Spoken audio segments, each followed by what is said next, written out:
most of us know that our understanding of Revelation 17 is a little different from what has been the traditional understanding.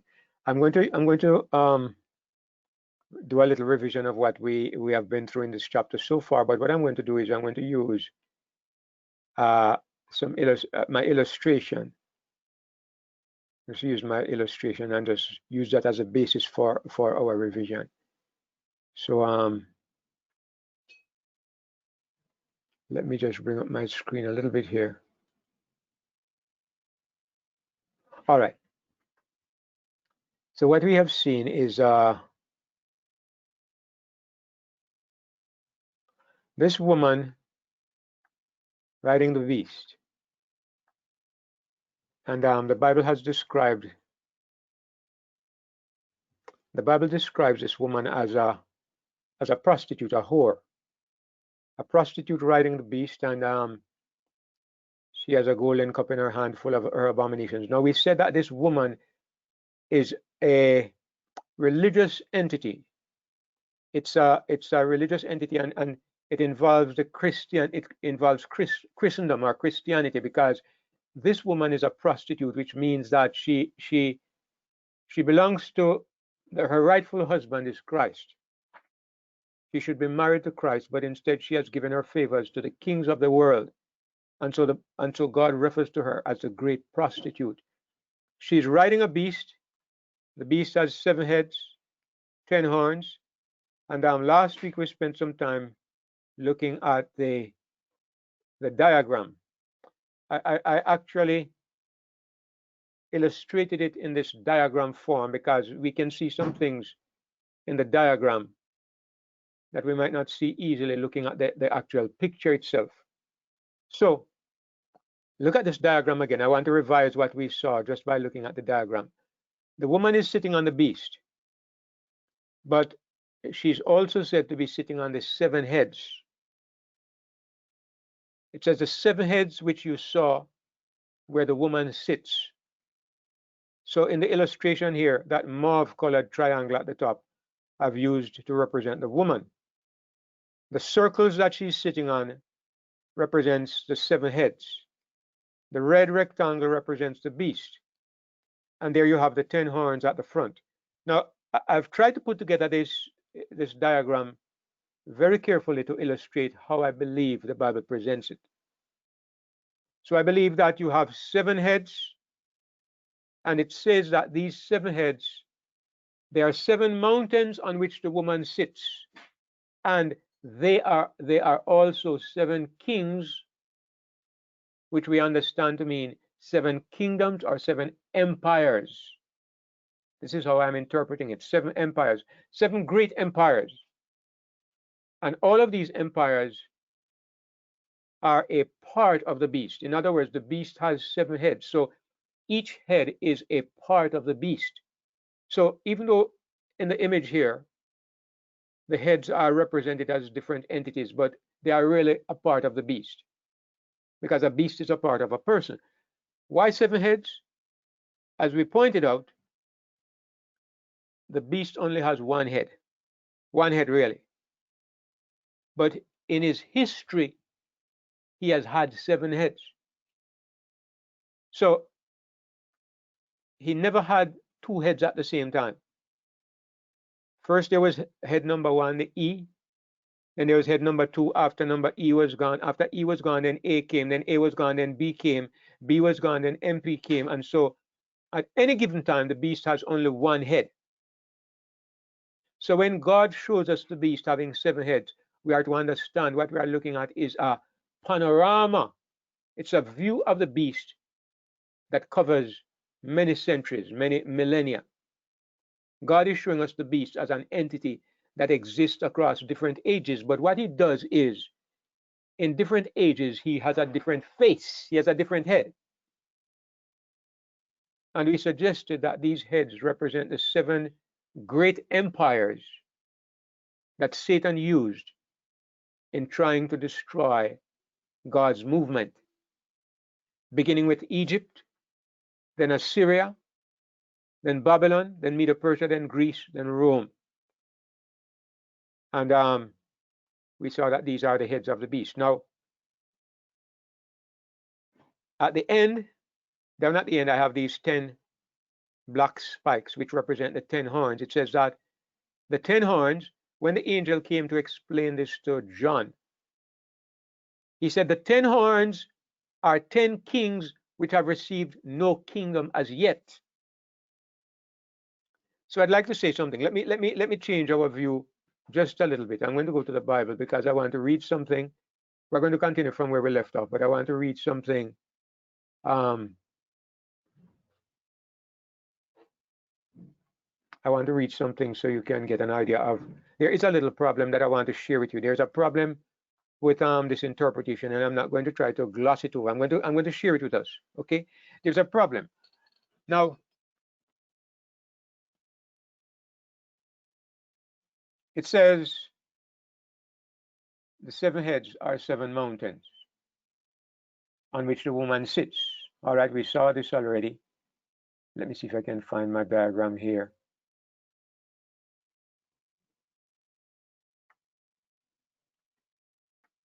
All right. All right, we saw this already. The 7 heads are 7 mountains on which the woman sits. All right. So it says 5 are fallen. The fallen ones are the 5 green circles. 5 have fallen. 1 is, and the one that is the red head. And the other is not yet come, and that's the yellow circle, right? That's the yellow head. So where we are at the time of the prophecy, at the time when the angel is speaking, we are at head number 6. Can everybody see that? We're at head number 6. We're at the red head because at this point in time, the angel says, 5 have fallen, 1 is, and the other has not yet come. So this red head represents, if our understanding is correct, this red head represents the Roman Empire. So the angel and John, they're at the point in time of the Roman Empire. And at this time, the angel says, 5 of these kingdoms have gone, 5 empires are gone, right up to Greece, and we're at number 6. When the other one comes, it's going to remain for a short space. So the question we have in our mind is, what is this head number 7 that is to remain for a short space? So in order to answer this question, we would ask, what comes after the Roman Empire? What comes after Rome? So you can see a lot depends upon whether we are correct in identifying these first 6 heads correctly. If we are to understand what is head number 7, we must first of all get the sequence of the first 6 properly. But let's assume that we are correct about the first 6. So we come to number 7. What is head number 7? What follows the Roman Empire? If you know the history of Rome, then the Roman Empire, when it fell apart, what happened was that Rome, the Roman Empire, Europe, that part of the world was never again unified under a single head. Never again. Now, I learned, and many of us learned, that what happened next was that religious Rome, papal Rome, took over from pagan Rome. So many of our brethren teach that the yellow head that was to come represents the papacy. They say the red head was pagan Rome, and the yellow head was papal Rome. But there are a couple of reasons why I don't accept this. Number 1, this yellow head. How long did the angel say it should last? The angel says the head that is yet to come, when it comes, it must remain for a short space. Short space. Now, all of you know that the papal head, the papacy, in everything that you study, you find that the papacy began in 538 AD. And the papacy continues until today. But they say that the power of the papacy was broken in 1798 when the armies of Napoleon took the Pope Pius VI, Pope Pius is it was 6, yes, Pope Pius, whichever one of them it was. The armies of Napoleon took the Pope as a captive, and it is taught that this was the end of this was the breaking of the power of the papacy. So the papacy would have continued from 538 until 1798, which is over 1,260 years. Yet the angel says when head number 7 comes, it continues for a short space. 1,000 plus years is not a short space. As a matter of fact, none of the other heads, Egypt, Assyria, Babylon, Medo, Persia, Greece, even the Iron Kingdom of Rome, none of them lasted for more than 500 years. I forget how long Rome lasted, but Rome lasted longer than all of the others. And Rome only lasted a few hundred years, but the papacy controlled Europe for over 1,000 years. So you cannot say that the yellow head, if it was the papacy, you cannot say that it means the papacy. You cannot say it is the papacy because it lasted longer than all the others. So it could not have remained for a short space. The second thing is, what we have established is that the beast represents a political entity. That's what a beast is. The papacy is primarily a religious entity, even though it has exercised strong political influence. But the papacy is a religious entity. Let me explain. Let me further embellish that point by saying something. Most of us are aware that in America today, let me stop screen sharing a little bit so I can just talk. Most of us are aware that in America today, the evangelicals are exercising strong political power, especially during the time that Donald Trump was president. They exercised strong political influence. Does this make the evangelicals a political power? People like Kenneth Copeland and Hagee and some of these guys became very much involved with President Trump. They were in the Oval Office, they were in the White House, they were laying hands on him, they were strongly advising him on certain policy. Does this mean that the evangelicals in America became a political power? No, what we understand is that they were a religious force exercising political influence. And their political influence was so strong, they could have bent the government of America. They could have influenced the government of America. It was similar to what the papacy was doing during the Dark Ages. Maybe the papacy was a little more, had more power, but it was similar because when we read that the Roman Catholic Church was guilty of killing over 60 million Christians, this is misleading because the Catholic Church itself was not the agent that actually killed most of these people, maybe some of them, but the agent was the political powers of Europe. Let's get that straight. When there was a massacre of Christians, it was political armies that marched against them and did the killing. Where the Catholic Church played a part was that the Catholic Church influenced the kings, influenced the rulers, influenced them to go against the Christians and kill them because they were not embracing the Catholic faith. So the Catholic Church had great influence, but we should be clear that her role was mainly influencing the political powers to carry out the atrocities rather than doing it herself. And the same thing has the potential to happen today. When you find that knowledgeable Christians are so scared of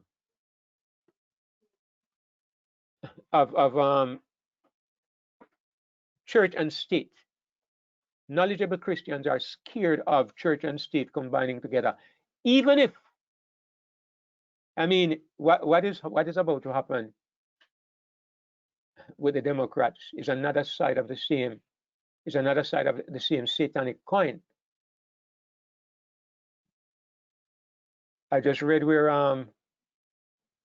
President Biden has signed, one of his first executive orders is to restore, is to make it that all transgender, that all students should be allowed to participate based on their chosen gender in sports. You know that in some of these sports where this lunacy has been taking place, boys have identified as girls, and they've gone into sports like judo, karate, running, and they've beaten the feathers out of the girl. The girls don't have a chance. I read of one place where they were doing actually judo or something like that, and the guy broke a couple of girls' jaws, arms, broke them because he's a boy masquerading as a girl, and they expect him to compete against the poor girls. And it is so obviously stark, staring lunacy. You wonder how anybody with half a scrap of sense could accept it, could accede to such a thing. And yet schools are doing it, and now apparently Joe Biden has signed an executive order so that any school that does not comply probably is going to lose federal funding and whatever else they give to the school. So it's another side of the devilish coin. On the one side, you had Trump and the evangelical prostitutes trying to build a church-state entity. And we're afraid of it because we understand when the church obtains power with the state, the ultimate problem is minorities are going to be persecuted. That always happens. You can look at Islamic countries and you can see the fruit of that kind of thing. But on the other hand, you say, okay, we want nothing of that. Separate church entirely from the state. And you have the world creeping into something like what you see happening in America today, where gross immorality and the greatest lunacy just seems to take over people's minds. So you want to ask, where do we find the balance? Where do we stand as Christians? And the truth is, I have always believed that Jesus' statement is the greatest reality. My kingdom is not of this world. What about you and me? In this world you shall have tribulation. This is my Father's world, but it is not governed yet by my Father. The forces of Antichrist and the devil are in charge. And what we can do is petition our Father and live as he wants us to live and wait for the controversy to play itself out. Because whether we involve ourselves, there's one brother, one friend of mine, he's ready to go crazy because Trump lost the election, and he keeps sending me stuff and talking about how we failed to do our duty, you know, and we are going to regret it. And for 4 years, God was speaking to the nation, and we stood against the will of God. And I keep telling this brother that my kingdom is not of this world. God's kingdom is not of here, and God's will be done. And now he's just about maybe ready to commit suicide or something. I don't know. But the point is, what I'm really saying is, as Christians, shouldn't we lift up our heads and rejoice because our redemption draws nigh? Which of us has our home in this world? Which of us is so obsessed with this planet that the signs of the coming of Jesus do not make us happy? I don't like the progress of the anti-God movement. I don't like the growth of atheism in America or anywhere else. I don't like the fact that this transgender LGBTQ lunacy is taking over the world. I don't like it, but I'm kind of excited because for me, these are signs that the coming of the Lord draws near. The prophecies are being fulfilled. Why should I be in despair about something that tells me finally what we have dreamed about and hoped for is right at the door?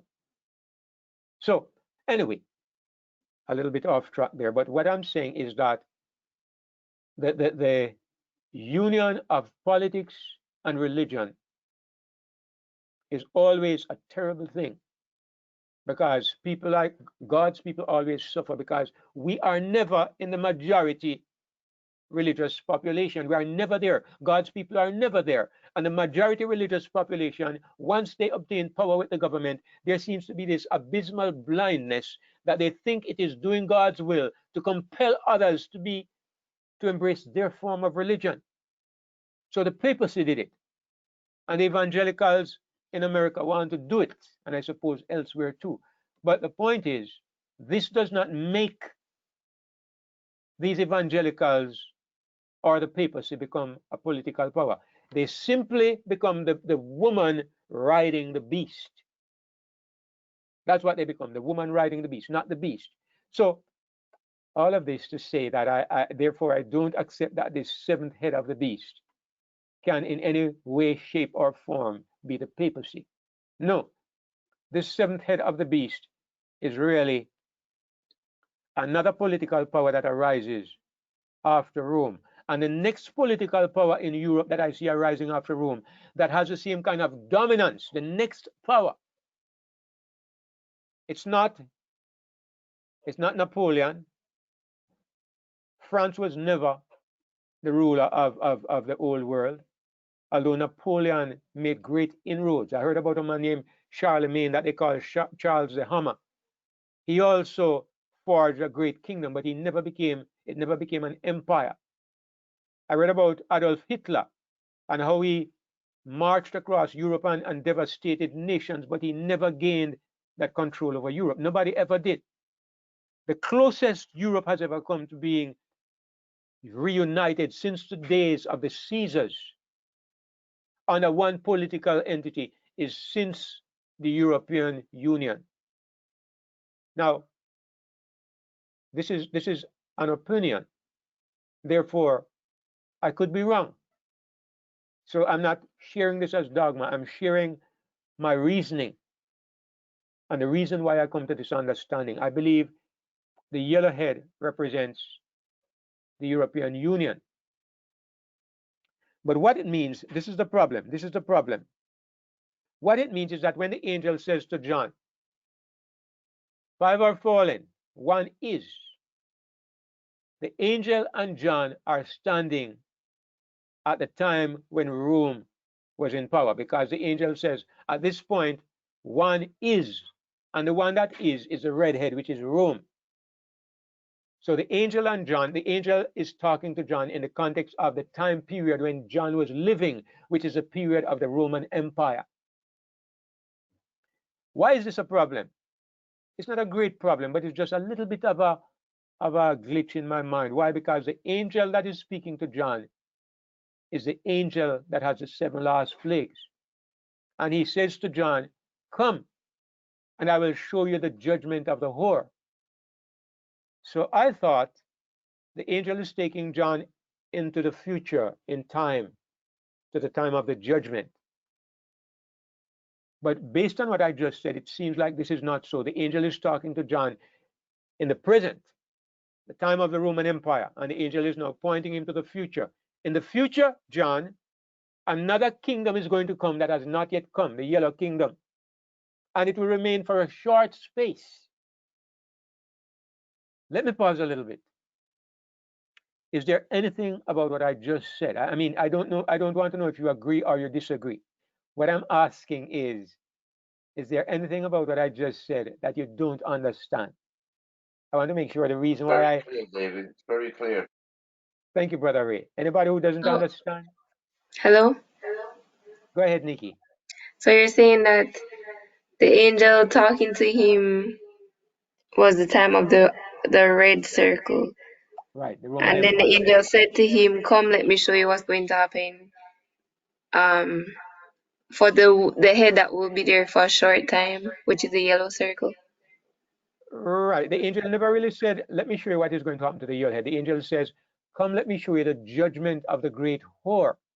But then along the way, the angel says, look here, there are 7 heads, 5 have fallen, green heads. 1 is red head. That is the time of the Roman Empire, the present time for John. And 1 is still to come. The one still to come will remain for a short space. And I'm suggesting that one that was still to come is the European Union, because I don't see anything else that fulfills the specifications. Got that? All So right. the So woman will be judged during the time of the European Union, in other no, words. after. So the judgment of the woman is actually in chapter 18. So even though the angel says, "Come on, let me show you the judgment of the woman," what he does first of all, he pauses to give John some background information, which is what we are looking at now. Background information about the woman and the beast. And then in chapter 18, we are going to see the judgment of the woman. So actually, when does the judgment of the woman take place? Based on the verses we're about to look at, the judgment of the woman takes place during the time when the 10 horns come into power, these 10 black spikes. When they come into power, then the woman will be judged, because the woman is in her glory during the time of all 7 heads, because the Bible says she is sitting on the 7 heads. So the 7th one that I am suggesting is the European Union.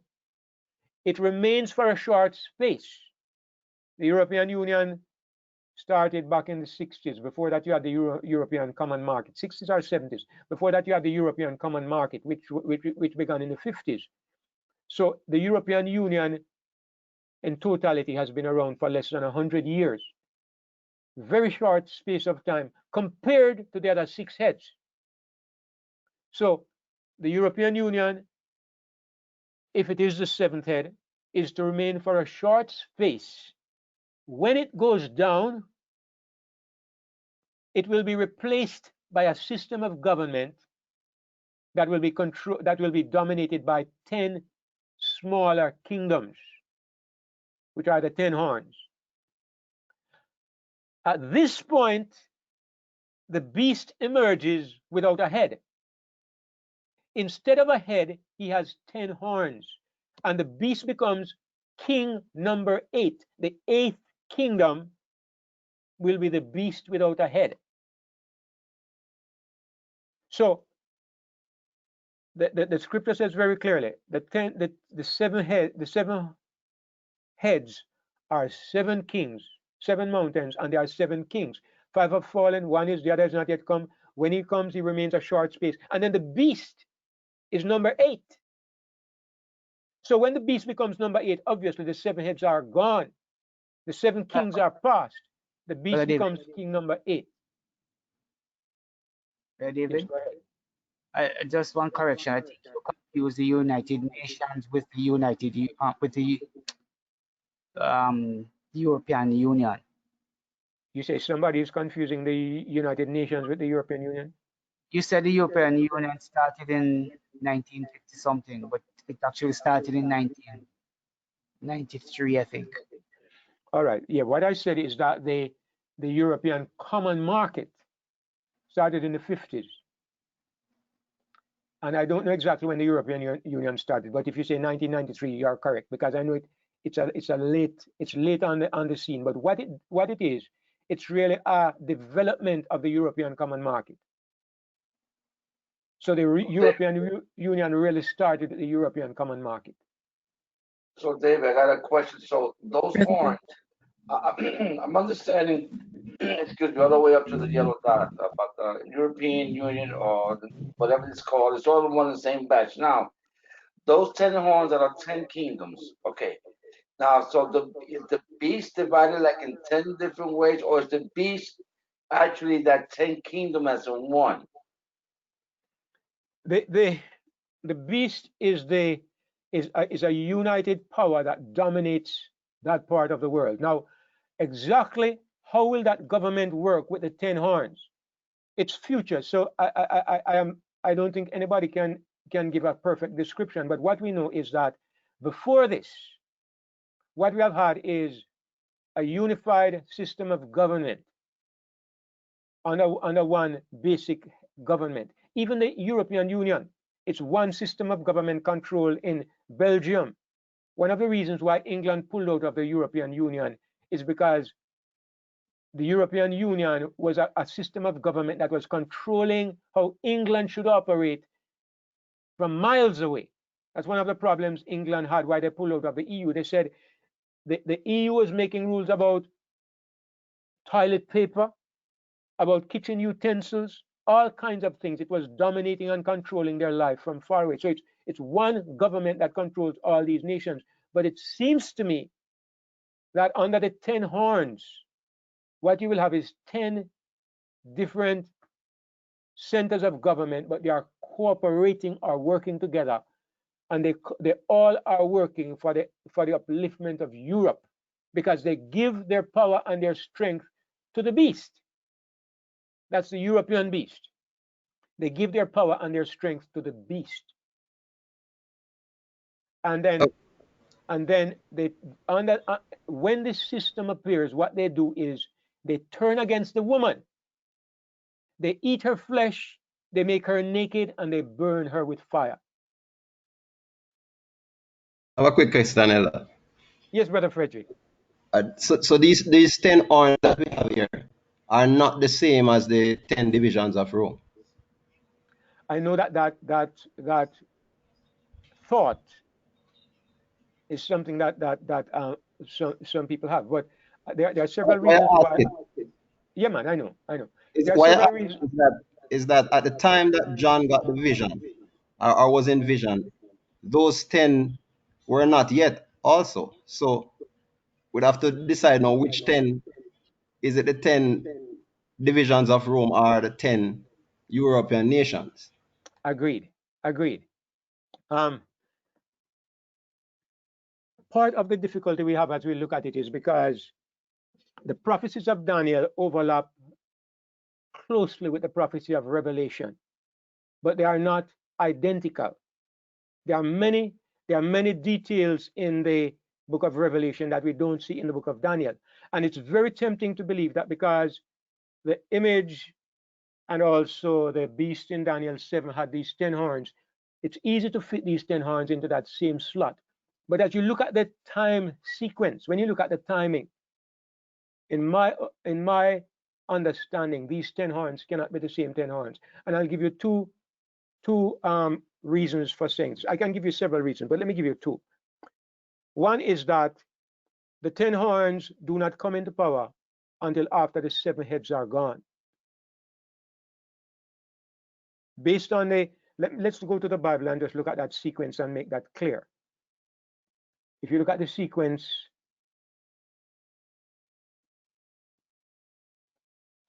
look at the sequence here in verses 10 and 11.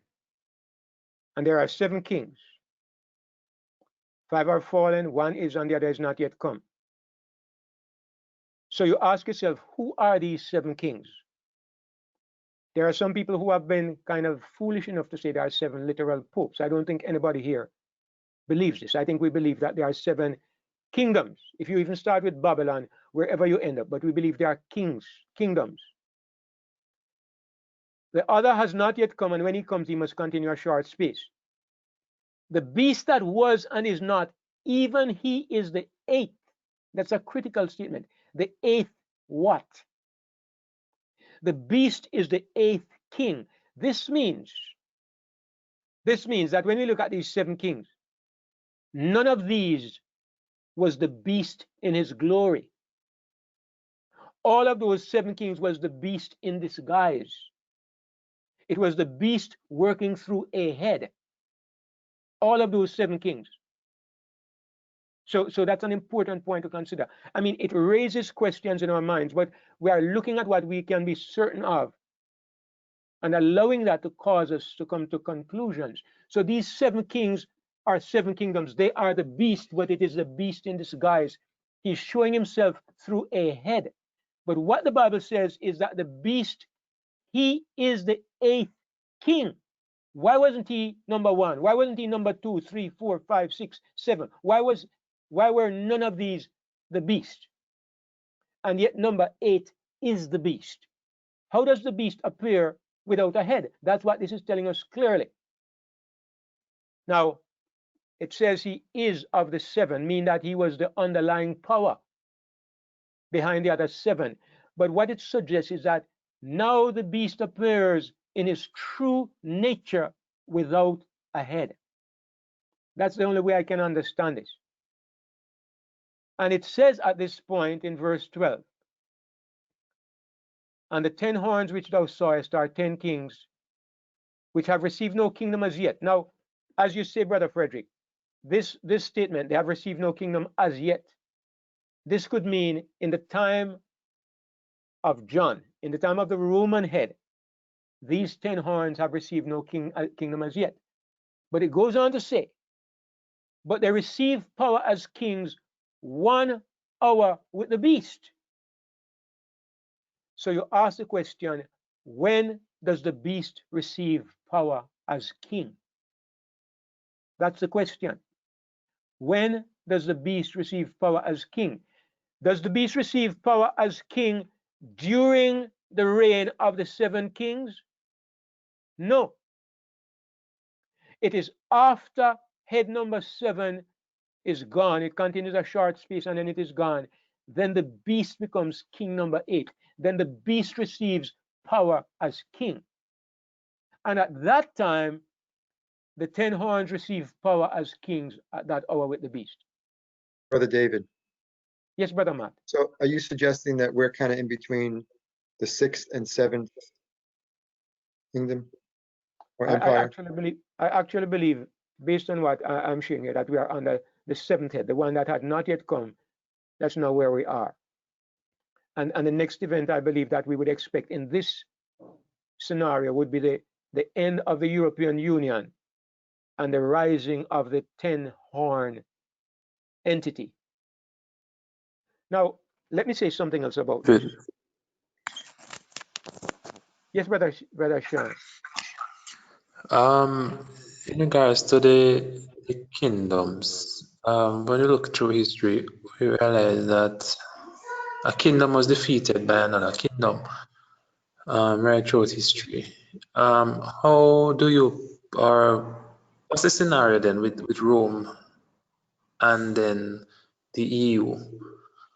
Because I'm trying to kind of find that, it seems as if there's a gap there. How was Rome defeated? There is a gap because, I mean, the fact that one kingdom is overthrown by another kingdom is not a necessity. It was the way of life of the ancient world, but it's not a necessity for the next head of the beast to arise. But there's a good explanation, because the Bible says that one of the heads received a deadly wound, and it appears that the beast is dead. So there is to be a period when the next head arises. It's not through conflict, because the head before received a deadly wound. The Roman head received a deadly wound. It was not overthrown by another kingdom. It was eliminated by the invasion of what was called the barbarian tribes. Okay, the 10 horns that Brother Frederick referenced, the 10 barbarian kingdoms invaded Europe. Rome was gradually conquered little by little and broken up. And for a time, it seemed like the beast kingdom didn't exist. The re-emergence of Rome as a unified states of Europe, is an attempt at a peaceful establishment of the next empire. So I agree, it's different, but it's not necessary that it has to be by conflict. So the 10 horns, it says, this is the point that is critical in response to what Brother Frederick asked. The critical point, we have to ask ourselves, when does the beast receive power as king? You have to look at the context of the passage, and in the context of the passage, the beast does not become king until after head number 7 falls. Then the beast becomes king number 8. And when he becomes king number 8, the 10 horns receive also their power at the same time as the beast for 1 hour, whether it's a literal hour or figurative hour. The same 1 hour with the beast, they receive their power. And look here, these 10 horns are not the horns that went in the past, because those horns were broken. There were 7, they became 7. And if you look at them as literal 10, Today there are about 28 or 27, and the nations of Europe have far exceeded 10 over the ages. But it says of these 10 horns, these shall make war with the Lamb, and the Lamb shall overcome them, for he is Lord of lords and King of kings. And they that are with him are called and chosen and faithful. Now look at this statement, please. Somebody look at this verse, because what we need to do when we are reading Revelation is to look for connections, because God uses the same words to tell us to look somewhere else. When you look at these words, what comes to your mind? Anything comes to your mind? Anybody?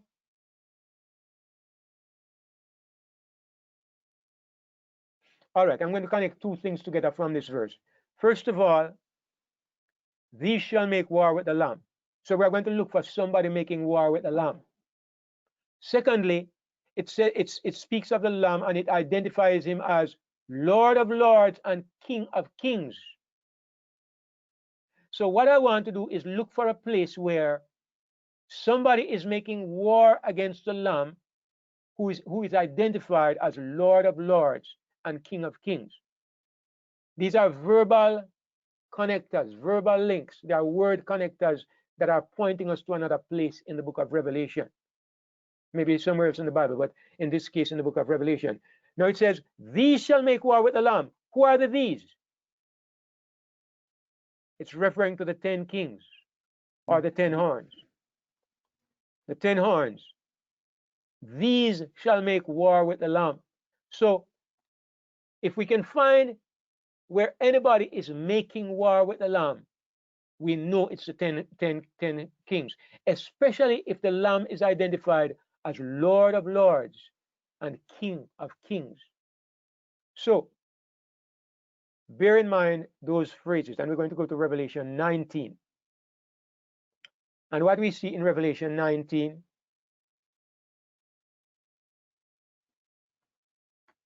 let me start from up here. I won't read all of it because I don't want to take up time. It says in verse 11, and I saw heaven open, and behold, a white horse. And he that sat upon him was called Faithful and True, and in righteousness he doth judge and make war. Maybe this is Jesus. Let's read a little further. His eyes were as a flame of fire, and on his head were many crowns, and he had a name written that no man knew but he himself. And he was clothed with a vesture dipped in blood, and his name is called the Word of God. This is Jesus. It's the coming of Jesus. But look what it says here. And he hath on his vesture and on his thigh a name written, King of kings and Lord of lords. This phrase connects us with Revelation 17. But let's go further. It says in verse 19, and I saw the beast and the kings of the earth and their armies gathered together to make war. Who are we talking about? We're talking about the same 10 horns that we just read about. These shall make war with the Lamb, and he will overcome them. Why? Because he is King of kings and Lord of lords. Revelation 17 is pointing us to Revelation 19. Revelation 19, here is the beast. Here is the 10 horns, the kings of the earth and their armies. Here they are gathered together to make war against Christ. So what am I gathering from this? I'm gathering, and what the point I'm making is that these 10 kings, they are powers that exist at the end. They are, I don't believe they are the 10 kingdoms into which Rome was broken up back in the Dark Ages. I don't believe so. These are 10 end time powers that come into power round about the time that the European Union is destroyed. Europe, when the European Union falls apart, Europe reconfigures itself into 10, whatever they are. I don't know exactly how that will come about. I'm trying to interpret what I'm reading, and this is what I'm seeing. Now, something else to understand about this European power. this coming European power, I'm going to say this. I have strongly believed, and I still strongly believe, that when the European Union falls apart, the next power, the 10-horn power, is going to be a power that is strongly atheistic. It's either atheistic or it's pagan, one or the other. But Europe is already 50% atheist. Question. And it's rapidly growing in America. Many European countries are far more than 50% atheistic, but in general, if you look at Europe as a whole, maybe it's about 50% atheism. But here is the strong point to consider. The atheistic element of Europe controls the government. Europe is controlled by atheistic powers right now at this moment. So you have developing strongly in Europe a power that has no regard nor respect for God.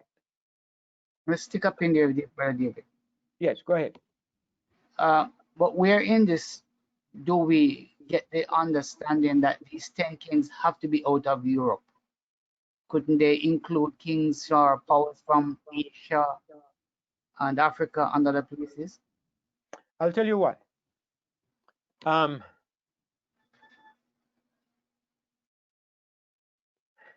We are looking at the territory of the beast historically.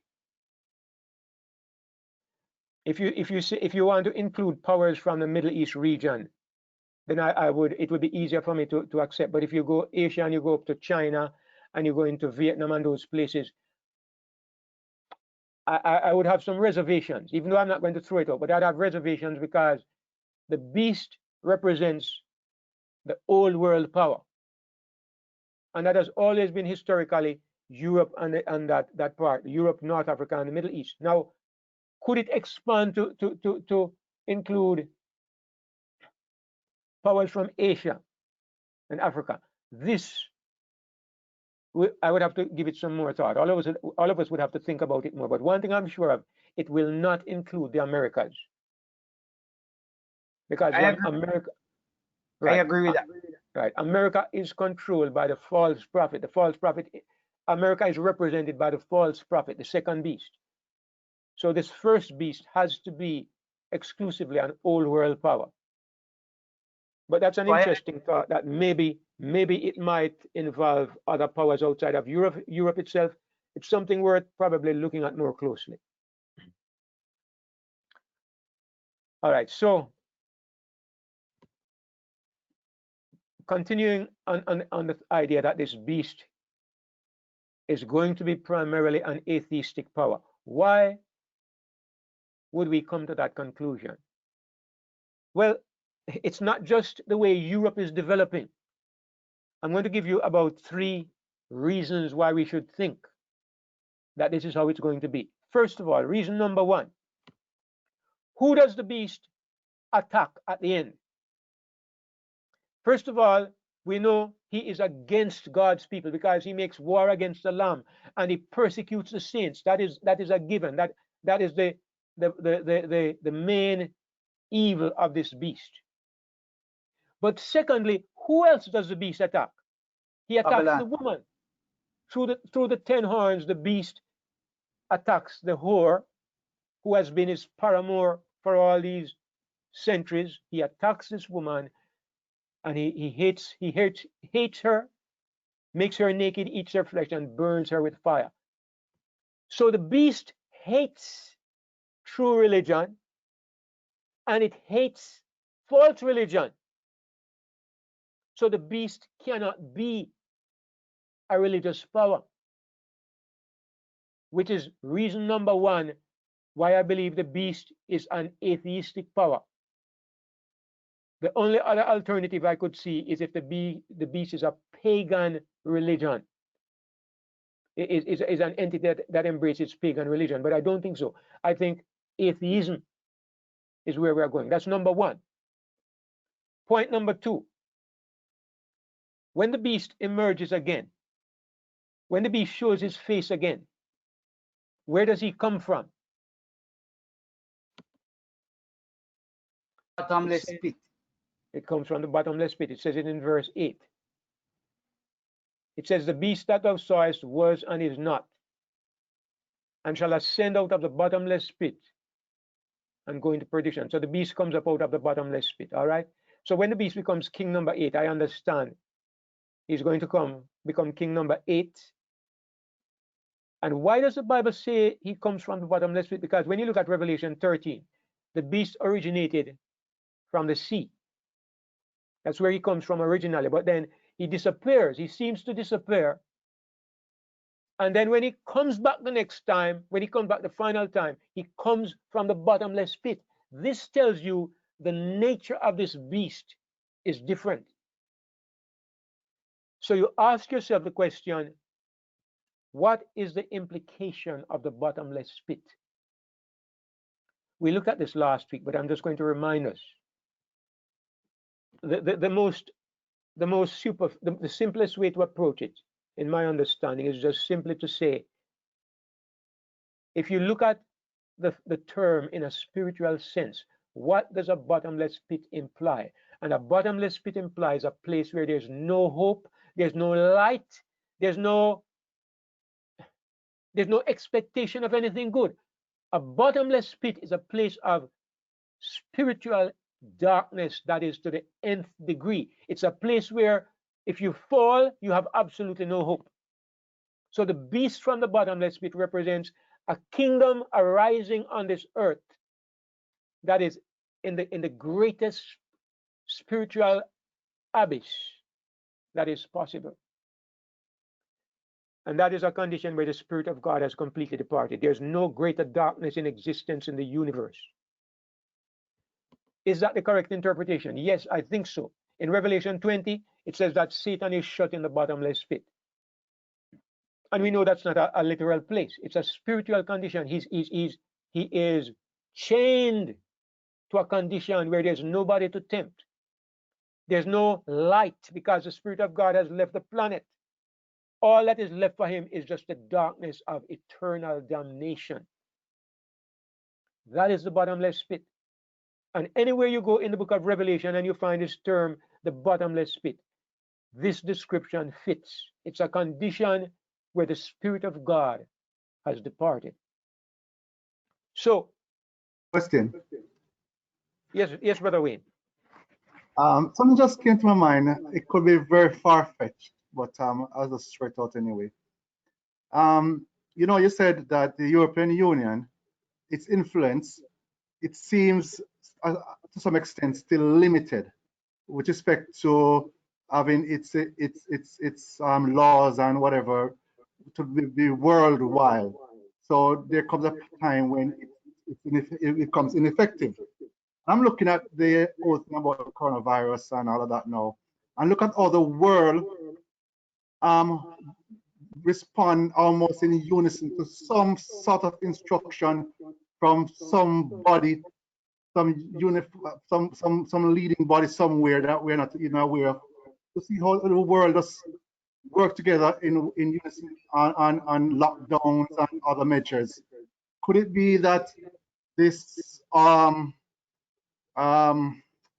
aspect of the beast, which has no head, could it be it which is flexing its muscle under the cover, so to speak, wherein it has just trying to show that I can have control over the entire world more than what the European Union is capable of ever doing?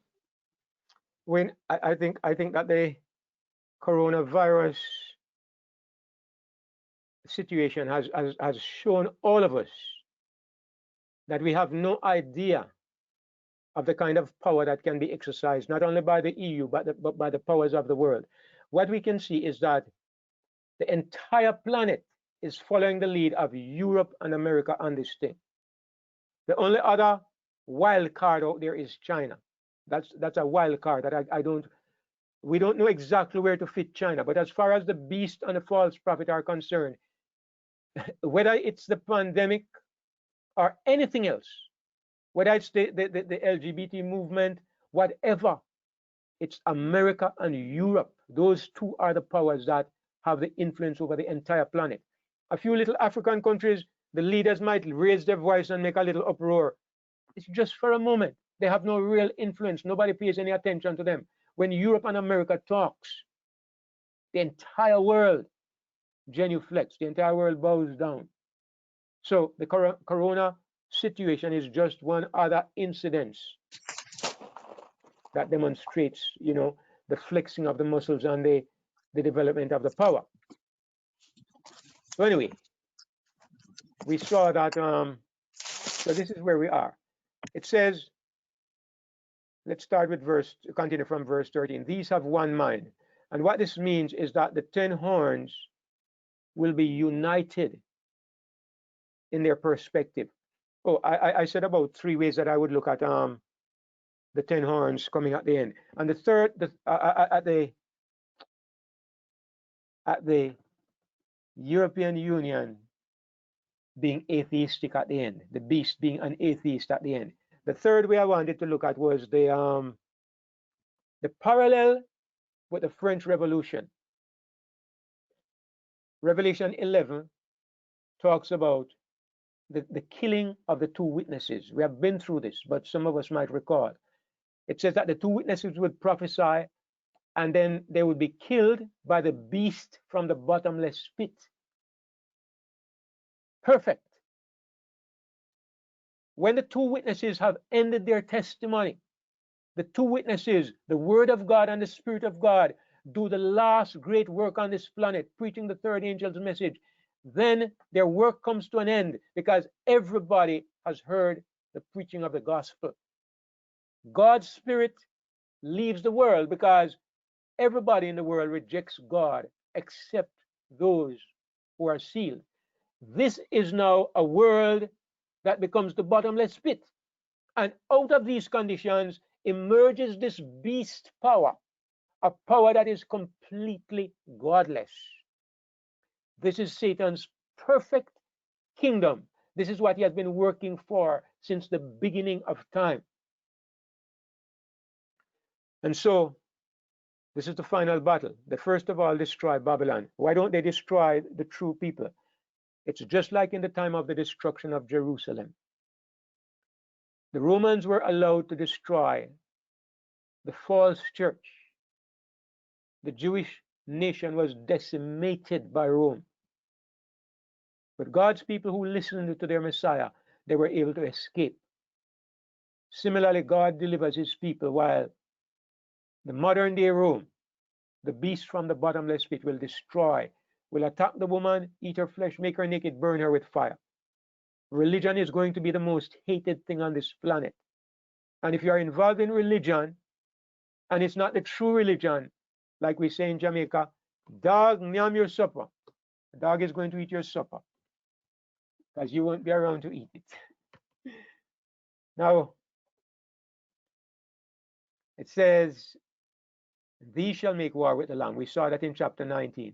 The Lamb shall overcome them. Chapter 19. For he is Lord of lords and King of kings. Chapter 19. And they that are with him are called and chosen and faithful. Verse 15. And he said unto me, the waters which thou sawest where the horse sitteth are peoples and multitudes and nations and tongues. So, up to this point, there's nowhere in the prophecy that we have seen the woman sitting on water. What we saw was the woman sitting on a beast. And then the angel came and said the woman was sitting on the 7 heads. And now the angel comes and says, you saw the woman sitting upon waters. So what I'm going to assume is that when John went into the wilderness, he saw the beast in water in the wilderness. And the beast was in the water, and the woman was on the beast, and the heads were on the beast, and the woman was on the heads. So I'm going to assume that.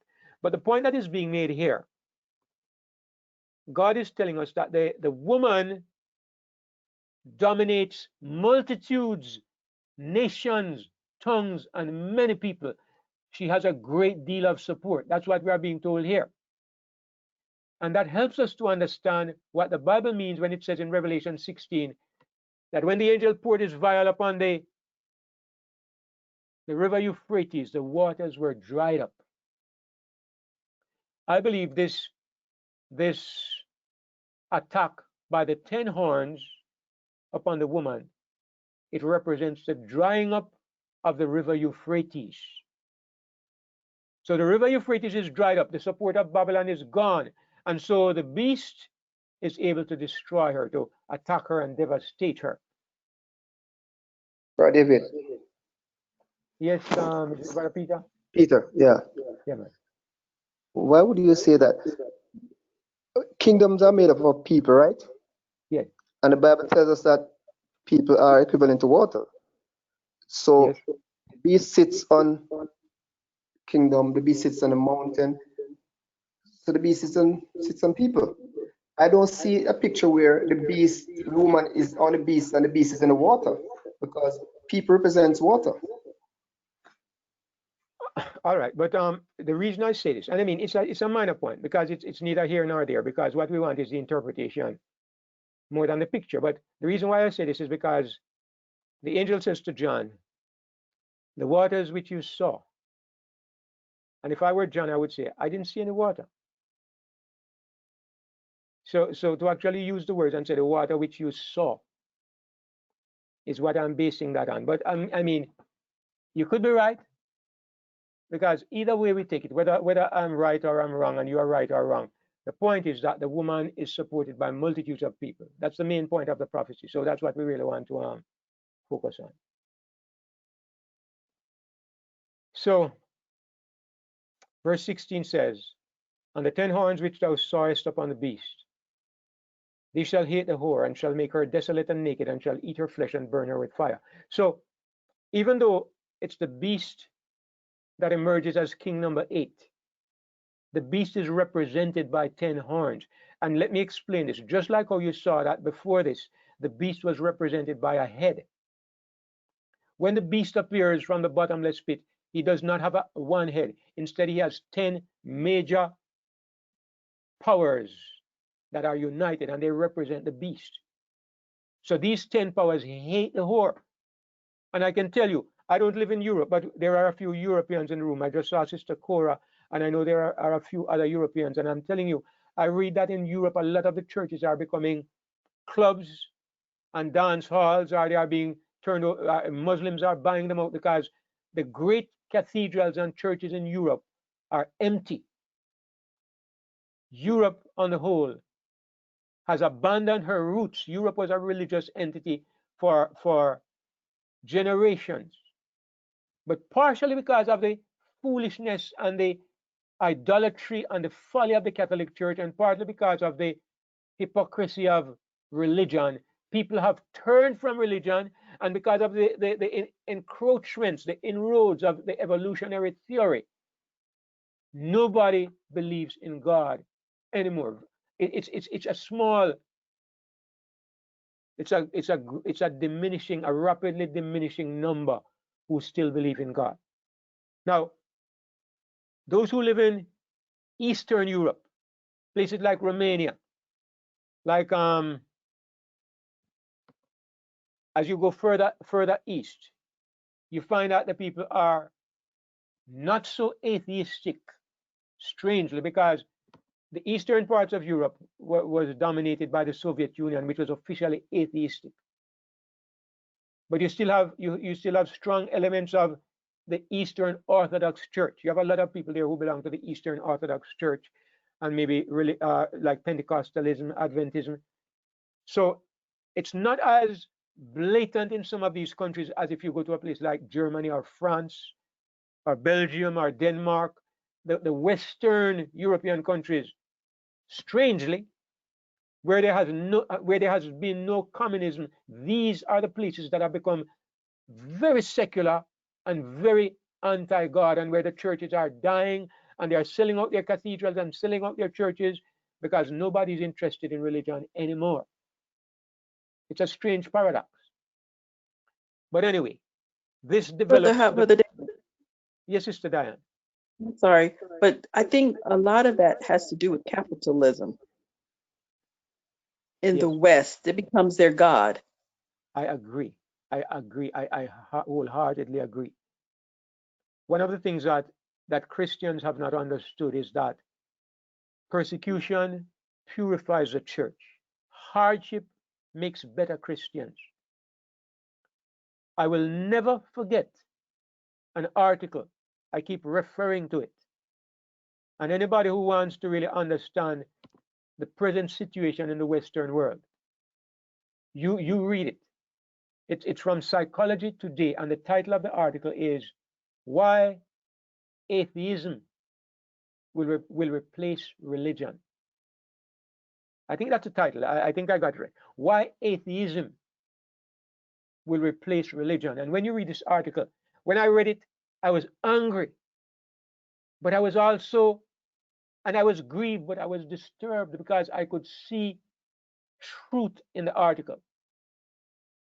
You know, the article was mocking Christianity and talking about how the only places where Christianity is able to thrive is the poor places where people are so desperate they have nothing else to fall on, so they fall on religion. It says in the developed democracies of Europe and the United States, and it mentions a few other rich countries, God has been replaced by he mentioned that the fervor of religion is replaced by sports. The need for God to intervene in your health is replaced by medical science. The need for God to take care of your spiritual needs is replaced by psychology. He goes through and he outlines step by step how each element that you need in religion is replaced in these modern wealthy democracies. And his prediction, he says the only reason why he says in sub-Saharan Africa atheism is only at 1%. And he says the reason is because they have nothing. So the only thing they can hold to is the mirage of God. That's his conclusion. And I was raging while I was reading it, but I was frustrated because I realized it's true. In the developed countries, modern life has driven God away. They think you're a fool because you believe in God, because you are psychologically unbalanced. You are not balanced. You don't have the ability to face your own problems and deal with them. You don't have enough money for the doctor or the bank or the psychiatrist. Therefore, you depend on religion. And so the prediction, the brave prediction is why atheism will replace religion. In this world, it will happen. And I say, as grieved as I am, I say, praise God, because you know what? It has to happen. It has to happen. The ultimate kingdom of Satan has to appear in contrast with the ultimate glory of the 144,000. God's kingdom finally fully manifested. It has to appear. Both things have to appear face to face on this planet that everybody can see, the whole universe can see exactly what is the contrast between these two kingdoms. So, in verse 17, we still have the assurance that God is sovereign, no matter how things look. For God hath put in their hearts, the hearts of the 10 kings, to fulfill his will and to agree and to give their kingdom unto the beast until the words of God shall be fulfilled. And the woman which thou sawest is that great city which reigneth over the kings of the earth.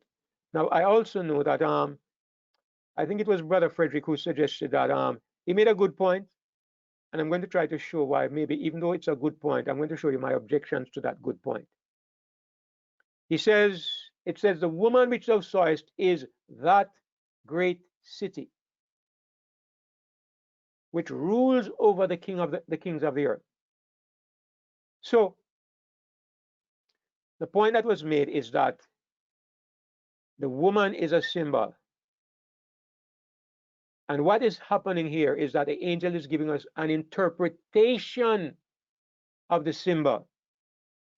The angel says the woman represents a great city.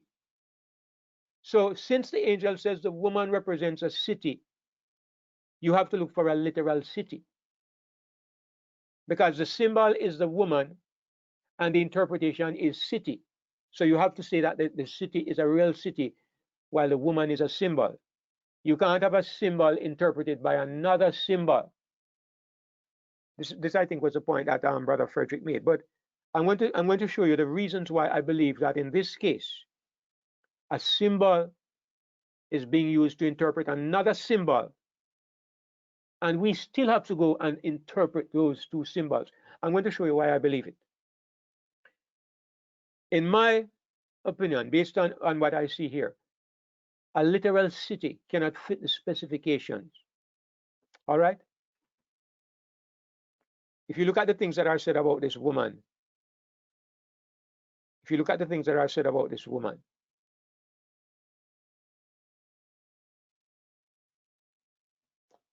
it's said to be the great whore that sits upon many waters.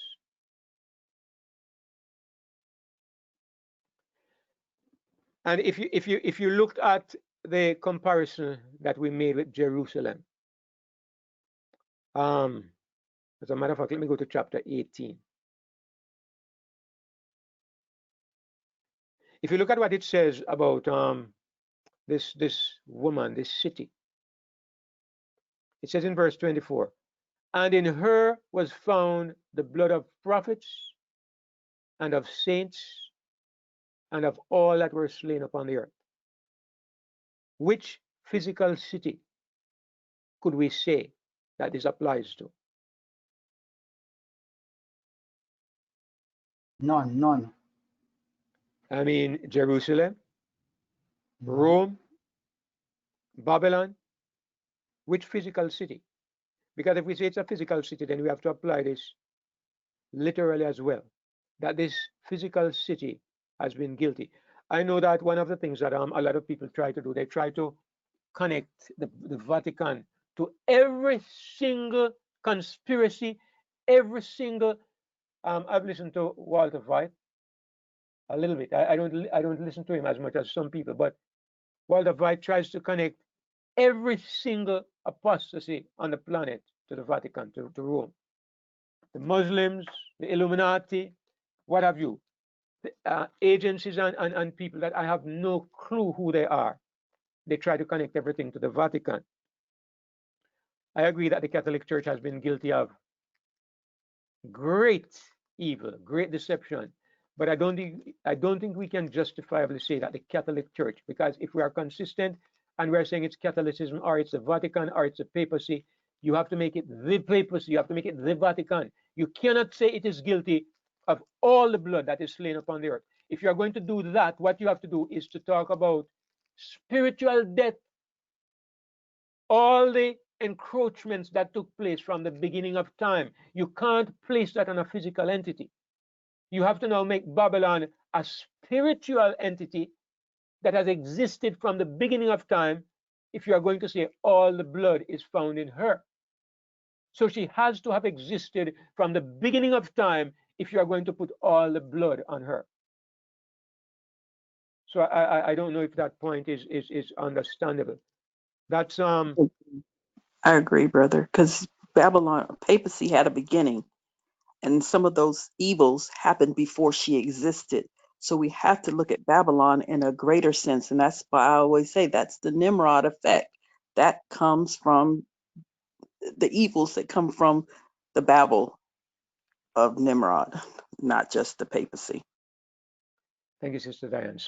Yeah, that's how I see it, and that's the reason why there are about two places in Revelation where this happens, where the angel uses a symbol and he interprets it by what I believe to be another symbol, and I understand the reasoning, and it's good reasoning that a symbol is not used to interpret another symbol, but in a couple of those cases, the weight of evidence just leads you to say, in this case, this is what is happening.